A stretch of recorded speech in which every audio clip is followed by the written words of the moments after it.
सबसे पहले हम बात करेंगे रिजर्व रिक्वायरमेंट्स के बारे में।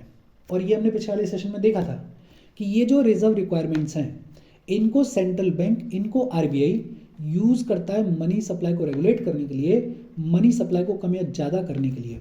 और ये जो रिजर्व रिक्वायरमेंट्स होती हैं इनके दो टूल्स हैं, एक है सीआरआर और दूसरा है एसएलआर। सवाल ये आता है कि सीआरआर क्या होता है, एसएलआर क्या होता है। सीआरआर क्या होता है, अगर बहुत सिंपल लैंग्वेज में बोले तो बैंक्स के पास में डिपॉजिट के तौर पर जो भी पैसा आता है उसमें से एक सर्टेन फिक्स्ड अमाउंट बैंक्स को निकालना होता है और इस अमाउंट को बैंक्स को जमा करवाना होता है। इस अमाउंट को बैंक्स को रखना होता है आरबीआई के पास में जाके। सीआरआर क्या होता है, एक बार फिर से सुनो। बैंक्स के पास में डिपॉजिट के तौर पर जो भी पैसा आता है उसमें से एक सर्टेन फिक्स्ड अमाउंट बैंक्स को निकालना होता है और इस अमाउंट को बैंक्स को जमा कराना होता है। इस अमाउंट को बैंक्स को रखना होता है आरबीआई के पास में जाके। बहुत सिंपल। सीआरआर क्या होता है, bank deposits kept with the RBI. Bank deposits which are kept with the RBI उसे बुलाया जाता है सीआरआर। और ये जो सीआरआर होता है इसको कैलकुलेट किया जाता है on the total demand and time liabilities.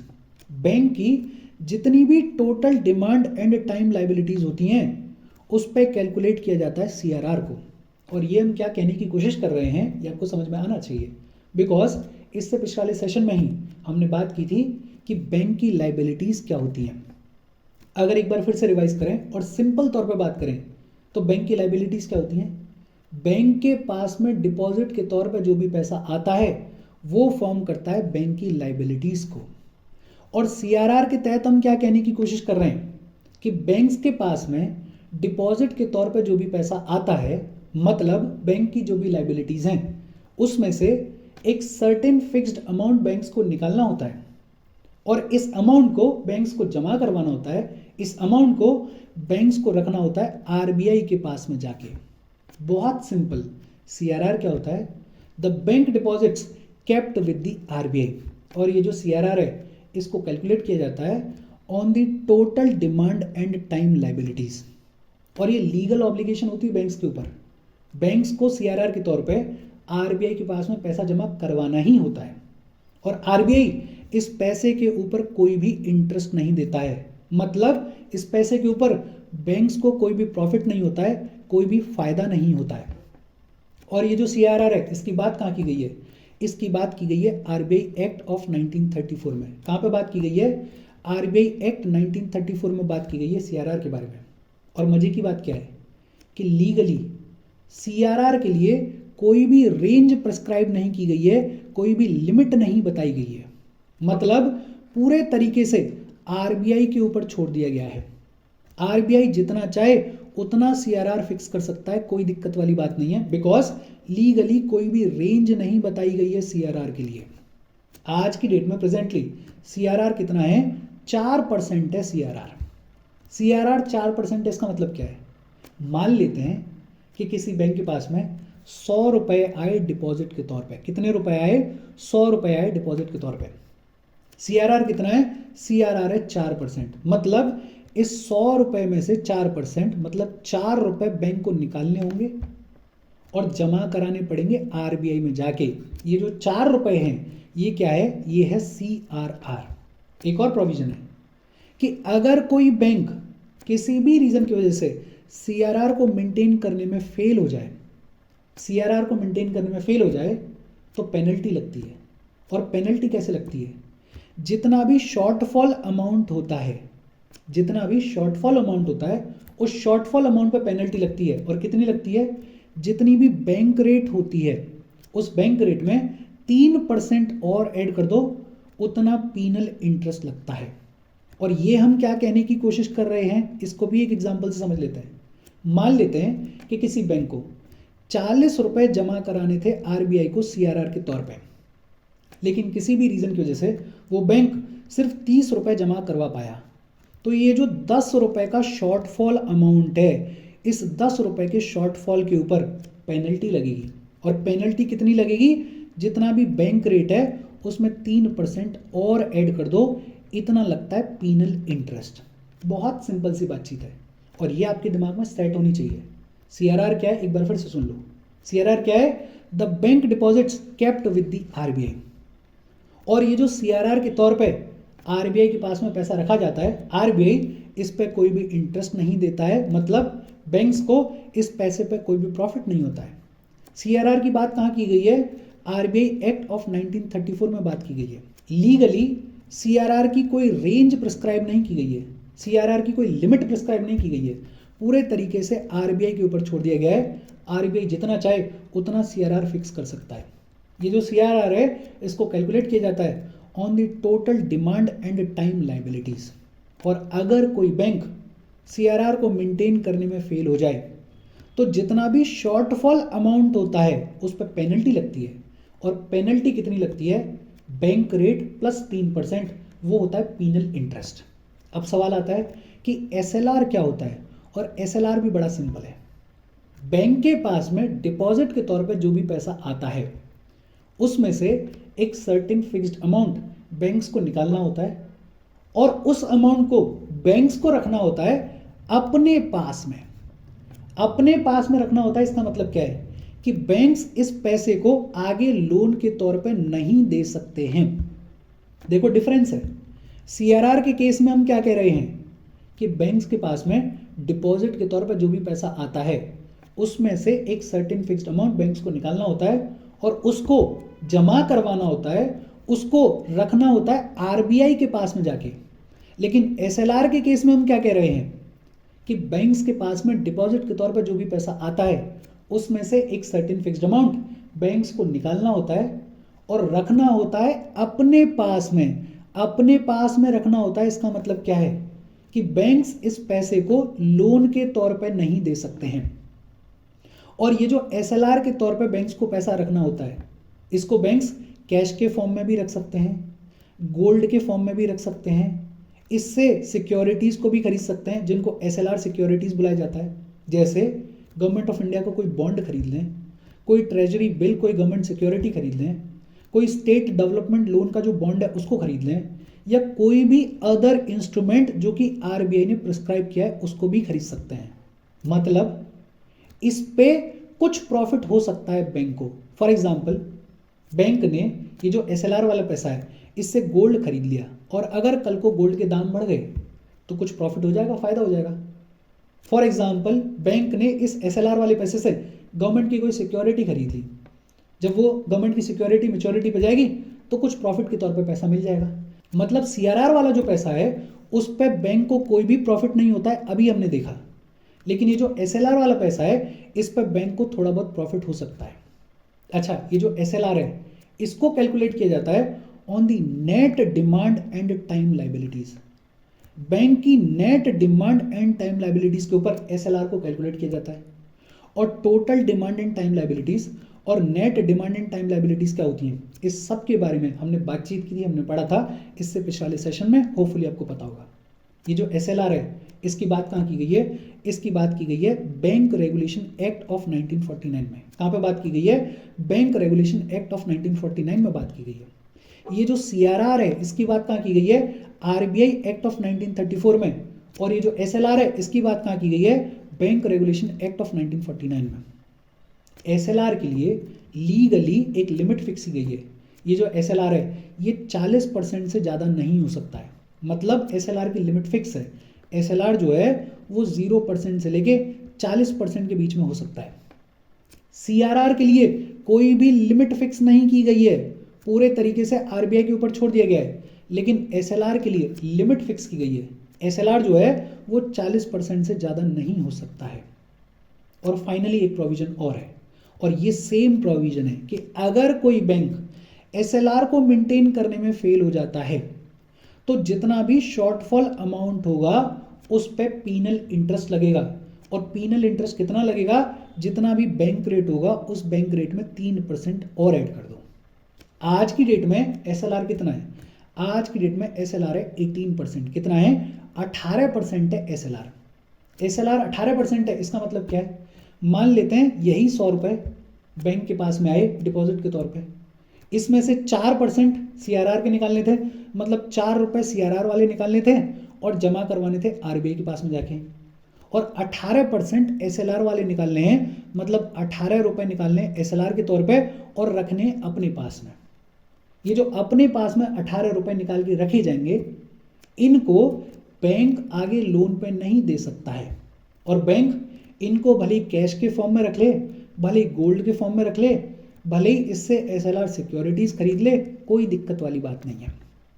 इन दोनों के बीच में डिफरेंस आपको समझ में आना चाहिए। अच्छा, एक इंपॉर्टेंट सवाल, और वो इंपॉर्टेंट सवाल क्या है कि जो CRR है, ये जो SLR है, इसको सेंट्रल बैंक, इसको RBI कैसे यूज करता है मनी सप्लाई को रेगुलेट करने के लिए। भाई ये जो इतना तामझाम हो रहा है, मॉनेटरी पॉलिसी के बारे में हम पढ़ रहे हैं, इसका बेसिक ऑब्जेक्टिव क्या है? बेसिक ऑब्जेक्टिव तो ये है ना कि ये देखना कि सेंट्रल बैंक किन टूल्स को यूज करता है और कैसे उन टूल्स को यूज करता है मॉनेटरी सप्लाई को रेगुलेट करने के लिए। तो ये जो CRR है, ये जो SLR है, इसको RBI, इसको सेंट्रल बैंक किस तरीके से यूज करता है मनी सप्लाई को रेगुलेट करने के लिए, इसको भी एक एग्जाम्पल से समझ लेते हैं। मान लेते हैं कि कल को RBI बोले कि ये जो CRR है इसको बढ़ाया जा रहा है, और इसको बढ़ा के किया जा रहा है, मान लेते हैं 40%। कितना किया जा रहा है? 40% किया जा रहा है। फिलहाल के लिए SLR को पूरे तरीके से इग्नोर कर दो, CRR को समझता है।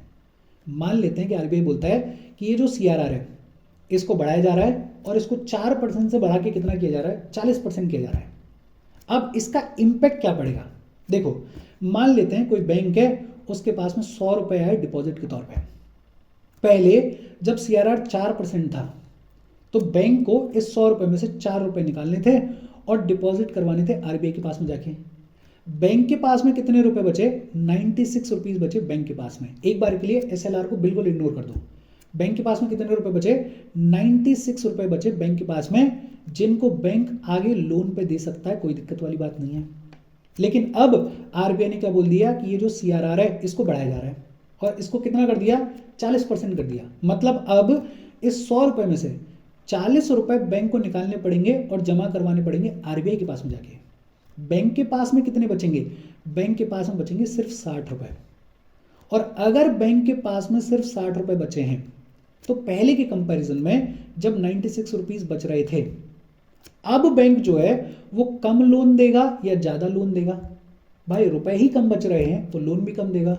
और अगर बैंक कम लोन देगा तो मनी सप्लाई कम होगी या ज्यादा होगी? बट ऑब्वियस सी बात है, मनी सप्लाई कम होगी। बहुत सिंपल। अगर RBI CRR को बढ़ाता है तो इकोनॉमी में मनी सप्लाई घट जाती है। कैसे घटती है वो एग्जाम्पल हमने देख लिया। और उल्टा भी सही हो जाएगा कि अगर RBI CRR को कम कर देगा तो इकोनॉमी में मनी सप्लाई इंक्रीज हो जाएगी। और वैसे ही काम करता है SLR। अब SLR को समझ लेते हैं। मान लेते हैं कि RBI बोले कि SLR को बढ़ाया जा रहा है, और SLR को बढ़ा के किया जा रहा है 40%। कितना किया जा रहा है? 40%। पहले SLR कितना था? 18%। अब मान लेते हैं कि बैंक के पास में 100 रुपए आए, SLR के तौर पे बैंक को कितने निकालने थे? 18%, मतलब 18 रुपए निकालने थे। इन 18 रुपए को बैंक आगे लोन पे नहीं दे सकता था। अभी CRR को इग्नोर कर दो थोड़ी देर के लिए। 18 रुपए को बैंक लोन के तौर पे नहीं दे सकता था, तो बैंक के पास में कितने रुपए बच रहे थे? बैंक के पास में बच रहे थे 82 रुपीज, जिनको बैंक आगे लोन पे दे सकता था। लेकिन अब क्योंकि RBI ने SLR को बढ़ा दिया और कितना कर दिया? 40% कर दिया। मतलब अब ये जो 100 रुपए बैंक के पास में आएंगे डिपॉजिट के तौर पे, इसमें से बैंक को 40 रुपए निकालने पड़ेंगे और रखने पड़ेंगे अपने पास में एज SLR। इन 40 रुपए को अब बैंक लोन पे नहीं दे सकता है। बैंक के पास में कितने रुपए बचेंगे? 60 रुपए बचेंगे, जिनको वो लोन पे दे सकता है। पहले के कंपैरिजन में बैंक अब ज्यादा लोन देगा या कम लोन देगा? भाई रुपए कम बचे हैं तो बट ऑब्वियसली बात है कि कम लोन देगा। और अगर कम लोन देगा तो मनी सप्लाई कम होगी या ज्यादा होगी? बट ऑब्वियसली बात है कि मनी सप्लाई कम होगी। मतलब अगर RBI SLR को इंक्रीज करता है तो मनी सप्लाई कम हो जाएगी, और अगर RBI SLR को डिक्रीज करता है, कम करता है, तो मनी सप्लाई जो है वो इंक्रीज हो जाएगी। होपफुली ये दोनों चीजें आपको समझ में आ रही होंगी, बिकॉज पूरा ये जो सेशन है, ये जो लेक्चर है, ये इसी की बातचीत कर रहा है कि किस तरीके से RBI इन टूल्स को यूज करता है मनी सप्लाई को घटाने के लिए या बढ़ाने के लिए, मनी सप्लाई को रेगुलेट करने के लिए। एक बार फिर से CRR और SLR के बीच में डिफरेंस को देख लेते हैं। CRR बैंक्स के पास में जो भी पैसा आता है डिपॉजिट के तौर पे, उसमें से एक सर्टेन अमाउंट बैंक्स को निकालना होता है और रखना होता है आरबीआई के पास में जाके। एसएलआर, बैंक्स के पास में जो भी पैसा आता है डिपॉजिट के तौर पे, उसमें से बैंक्स को एक सर्टेन फिक्स्ड अमाउंट निकालना होता है और रखना होता है अपने पास में। और ये जो अपने पास में रखा जाता है, इसको भी बैंक्स लोन के तौर पे आगे नहीं दे सकते हैं। ये जो सीआरआर का पैसा होता है, इस पे आरबीआई बैंक्स को कोई भी इंटरेस्ट नहीं देता है, मतलब बैंक्स को कोई भी प्रॉफिट नहीं होता है। ये जो एसएलआर का पैसा होता है, इसको बैंक्स कैश के फॉर्म में रख सकते हैं, गोल्ड के फॉर्म में रख सकते हैं, सिक्योरिटीज के फॉर्म में रख सकते हैं। तो इस पैसे पे बैंक को थोड़ा बहुत प्रॉफिट हो सकता है। सीआरआर की बात की गई है आरबीआई एक्ट ऑफ 1934 में, एसएलआर की बात की गई है बैंक रेगुलेशन एक्ट ऑफ 1949 में। सीआरआर कितना होना चाहिए, उसकी कोई रेंज प्रिस्क्राइब नहीं की गई है लीगली। एसएलआर कितना होना चाहिए, उसकी रेंज प्रिस्क्राइब्ड है। SLR can not be more than 40%। ये जो सीआरआर है, इसको कैलकुलेट किया जाता है total demand and time liabilities के ऊपर, और ये जो एसएलआर है, इसको कैलकुलेट किया जाता है net demand and time liabilities के ऊपर। अच्छा, ये जो सीआरआर और एसएलआर है, इसके ट्रेंड्स क्या रहे हैं, ट्रेंड्स की बात कर लेते हैं। इनिशियली अगर बात करें तो ये जो सीआरआर हुआ करता था, ये बहुत ज़्यादा हाई हुआ करता था, लेकिन gradually over the period of time इसको कम किया गया है और आज की डेट में सीआरआर कितना है, सिर्फ 4% है।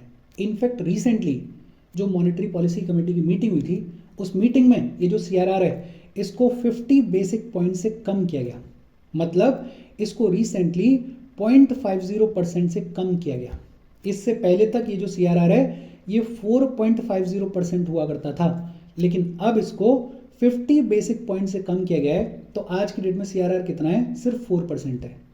और ये जो 0.50% से सीआरआर कम किया गया है, सिर्फ इतने से कटौती से बैंकिंग सिस्टम में लगभग 1.16 लाख करोड़ रुपीस रिलीज हो जाएंगे। सोचो, जब हम बात करते हैं 100 रुपए का एग्जाम्पल लेके, तो हमें ऐसा लगता है कि यार सीआरआर कौन सा बड़ा फर्क पड़ देगा, लेकिन सोचो सिर्फ 0.50% से कम किया गया है सीआरआर को, और इस कम करने की वजह से 1.16 लाख करोड़ रुपीस रिलीज हो जाएंगे इन द बैंकिंग सिस्टम। तो सीआरआर के ट्रेंड्स की अगर बात करें तो इनिशियली बहुत ज़्यादा हुआ करता था, धीरे धीरे over the period of time इसको कम किया गया है। आज की डेट में सीआरआर कितना है, 4% है। रिसेंटली ये जो सीआरआर है, इसको 50 बेसिक पॉइंट से कम किया गया है। अगर एसएलआर के ट्रेंड्स की बात करें तो इनिशियली एसएलआर भी बहुत ज़्यादा हुआ करता था। 1991-92 में एसएलआर हुआ करता था 38.5%। सोचो, मतलब आधा पैसा तो सीधे सीधे बैंक्स को रख लेना है, लोन के तौर पे दे ही नहीं सकते हैं। ये स्थिति थी 1991-92 में, 38.5% एसएलआर हुआ करता था। लेकिन इसको भी over the period of time reduce किया गया है। नरसिम्हम कमेटी बनी थी, उस कमेटी ने रिकमेंडेशंस दी थी, और उस कमेटी के रिकमेंडेशंस को फॉलो करते हुए एसएलआर को भी कम किया गया है। और आज की डेट में एसएलआर कितना है, सिर्फ 18% है एसएलआर।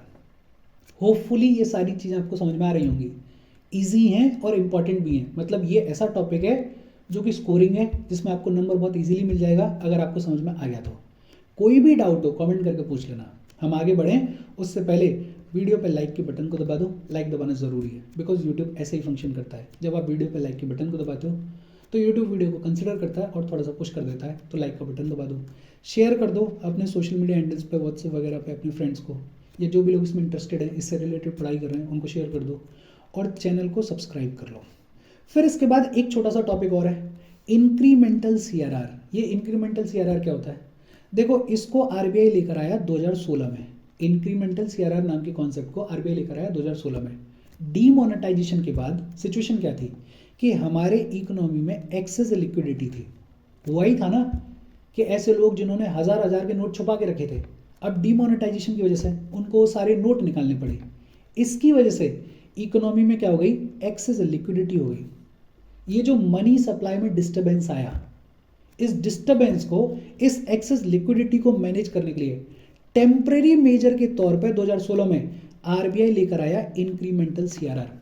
इस इंक्रीमेंटल सीआरआर के तहत आरबीआई ने क्या बोला, आरबीआई ने बैंक्स को बोला कि 26 सितंबर 2016 के बाद बैंक्स के पास में डिपॉजिट के तौर पर जो भी पैसा आ रहा है, उसका 100% आपको सीआरआर के तौर पर मेंटेन करके रखना है। और इसी को बुलाया गया इंक्रीमेंटल सीआरआर। ये जो एक्सेस लिक्विडिटी हुई थी इसको कंट्रोल करने के लिए, इसको मैनेज करने के लिए टेम्परेरी तौर पे, टेम्परेरी टाइम पीरियड के लिए 26 सितंबर 2016 से लेके 11 नवंबर 2016 तक के लिए आरबीआई ने क्या बोल दिया कि इस टाइम पीरियड के दौरान बैंक्स के पास में जो भी पैसा आ रहा है डिपॉजिट के तौर पे, उसको 100% सीआरआर के तौर पे रखो, मतलब उसको आप लोन पे दे ही नहीं सकते हो। इसी को बुलाया जाता है इंक्रीमेंटल सीआरआर। लेकिन ये टेम्परेरी मेजर था, एक सर्टेन पीरियड के लिए इसको लाया गया था। आज की डेट में इंक्रीमेंटल सीआरआर नहीं है। ये बहुत इजी सा टॉपिक है, 2016 में ज़्यादा रेलेवेंट था। अच्छा, यहाँ पे एक टेबल बनी हुई है और इस टेबल में 2 डब्बे हैं। एक तो बात की जा रही है कि इन्फ्लेशन को कंट्रोल करने के लिए ये जो मॉनेटरी पॉलिसी के टूल्स हैं इनको बढ़ाया जाए या घटाया जाए, और दूसरा बात की जा रही है कि इकोनॉमिक ग्रोथ को बढ़ाने के लिए ये जो मॉनेटरी पॉलिसी के टूल्स हैं इनको बढ़ाया जाए या घटाया जाए। देखो, इन्फ्लेशन को कंट्रोल करना है, और इन्फ्लेशन कंट्रोल कैसा होता है, जब मनी सप्लाई को डिक्रीज कर दिया जाए। हमने इन्फ्लेशन के बारे में पढ़ा हुआ है। तो अगर इन्फ्लेशन को नीचे लेके आना है, इन्फ्लेशन को अगर कंट्रोल करना है, तो हमें मनी सप्लाई को घटाना पड़ेगा। और मनी सप्लाई कैसे घटेगी, जब हम सीआरआर को इंक्रीज करेंगे। अभी हम पढ़ के आए हैं, जब हम एसएलआर को इंक्रीज करेंगे, या बैंक रेट, पिछले वाले सेशन में हमने पढ़ा था, जब हम बैंक रेट को इंक्रीज करेंगे, या open market operations, open market operations के तहत जब आरबीआई गवर्नमेंट सिक्योरिटीज को बेचेगा, जब आरबीआई 400 करोड़ की, 500 करोड़ की गवर्नमेंट सिक्योरिटी को बेचेगा पब्लिक को, तो पब्लिक बदले में 400 करोड़, 500 करोड़ रुपए देगी। मतलब इकोनॉमी से पैसा खींच लिया आरबीआई ने, मतलब मनी सप्लाई को कम कर दिया। तो अगर हमें इन्फ्लेशन को कंट्रोल करना है तो सीआरआर को इंक्रीज करना पड़ेगा, एसएलआर को या इंक्रीज करना पड़ेगा, बैंक रेट को इंक्रीज करना पड़ेगा। ओपन मार्केट ऑपरेशंस का रास्ता अगर ले रहे हैं तो गवर्नमेंट सिक्योरिटीज को आरबीआई को बेचना पड़ेगा। अच्छा, अगर इकोनॉमिक ग्रोथ को इंक्रीज करना है, अब इकोनॉमिक ग्रोथ को इंक्रीज करना है, इसका सीधा सा मतलब क्या है कि मनी सप्लाई को इंक्रीज करो। बिकॉज जब मनी सप्लाई इंक्रीज होगी तो लोगों के हाथ में ज़्यादा पैसा जाएगा, जब लोगों के हाथ में ज़्यादा पैसा जाएगा तो लोग ज़्यादा डिमांड करेंगे, और जब लोग ज़्यादा डिमांड करेंगे तो प्रोडक्शन बढ़ाना पड़ेगा, और जब डिमांड बढ़ेगी, प्रोडक्शन बढ़ेगा, तो हमारी इकोनॉमी ग्रो करेगी। मतलब इकोनॉमिक ग्रोथ को इंक्रीज करने के लिए हमें मनी सप्लाई को इंक्रीज करना पड़ता है। और अगर मनी सप्लाई इंक्रीज करनी है तो हमें इस सीआरआर को घटाना पड़ेगा। अभी हम देख के आए हैं। हमें इस एसएलआर को घटाना पड़ेगा। अभी हम देख के आए हैं। हमें इस बैंक रेट को घटाना पड़ेगा। पिछले वाले सेशन में हमने पढ़ा है। ओपन मार्केट ऑपरेशंस की अगर बात करें तो आरबीआई को गवर्नमेंट सिक्योरिटीज खरीदनी पड़ेंगी। ऑलरेडी मार्केट में जो गवर्नमेंट सिक्योरिटी है उसको आरबीआई खरीदेगा, बदले में पैसे देगा तो इकोनॉमी में मनी सप्लाई इंक्रीज हो जाएगी। और इसीलिए ये जो इन्फ्लेशन है और ये जो इकोनॉमिक ग्रोथ है, इन दोनों में बैलेंस बनाना पड़ता है। अपन ने ये पढ़ा हुआ है कि जब भी इकोनॉमिक ग्रोथ होगी तो इकोनॉमी में इन्फ्लेशन देखने को मिलेगा ही मिलेगा। लेकिन हाँ, इन्फ्लेशन एक लिमिट से ज़्यादा नहीं होना चाहिए, इतना होना चाहिए कि मैनेजेबल हो। जैसे हमारे लिए इन्फ्लेशन की लिमिट क्या है, 4 ± 2%, 4% ± 2%, हमने देखा हुआ है। देखो, इसको दिमाग में रखना, बड़ा सस्ता सा क्वेश्चन है कि अगर हमें इन्फ्लेशन को कंट्रोल करना है तो इसका सीधा सा मतलब क्या है कि हमें मनी सप्लाई को डिक्रीज करना है। और मनी सप्लाई डिक्रीज कैसे होगी, जब हम सीआरआर को इंक्रीज करेंगे, जब हम एसएलआर को इंक्रीज करेंगे, जब हम बैंक रेट को इंक्रीज करेंगे, जब आरबीआई ओपन मार्केट ऑपरेशंस के थ्रू गवर्नमेंट सिक्योरिटीज को बेचेगा। और अगर हमें इकोनॉमिक ग्रोथ को इंक्रीज करना है, उसका मतलब क्या है कि हमें मनी सप्लाई को इंक्रीज करना पड़ेगा। और मनी सप्लाई इंक्रीज कैसे होगी, जब हम सीआरआर को डिक्रीज करेंगे, जब हम एसएलआर को डिक्रीज करेंगे, जब हम बैंक रेट को डिक्रीज करेंगे, जब आरबीआई ओपन मार्केट ऑपरेशंस के थ्रू गवर्नमेंट सिक्योरिटीज को खरीदेगा। ये बहुत बेसिक सी चीज है, आपको समझ में आनी चाहिए। अच्छा, फिर इसके बाद बात आती है लिक्विडिटी एडजस्टमेंट फैसिलिटी के बारे में। लेकिन लाइट फ्लक्चुएट हो रही है और पिछले कुछ दिन से हो रहा है ये, शायद यहाँ पे कुछ डिस्टर्बेंस चल रहा है लाइट में, तो पता नहीं लाइट सर्वाइव करेगी या नहीं करेगी। बीच में चली गई तो पूरा लेक्चर खराब हो जाएगा, फिर दोबारा से रिकॉर्ड करना पड़ेगा। और वैसे ही मैंने पिछले सेशन में आपको बताया था कि मेरे लैपटॉप में कुछ दिक्कत चल रही है, तो मैं नहीं चाहता ये पूरा सेशन जाए, लाइट का भरोसा नहीं है। अपन इसको आगे कंटिन्यू कर लेंगे अगले सेशन में। फिलहाल के लिए यहीं पे बाइंड अप कर रहे हैं। कोई डाउट हो तो कमेंट करके पूछ लेना। इजी सेशन था और इम्पॉर्टेंट सेशन है। ऐसा सेशन है कि अगर आपको ये चीज़ें समझ में आ गई तो फ्री के 1-2 नंबर आपको मिल जाएंगे। तो इसको ढंग से पढ़ना, कोई डाउट हो कमेंट करके पूछ लेना। Thank you very much. Liquidity adjustment facility को हम अगले सेशन में कंटिन्यू करेंगे। Thank you.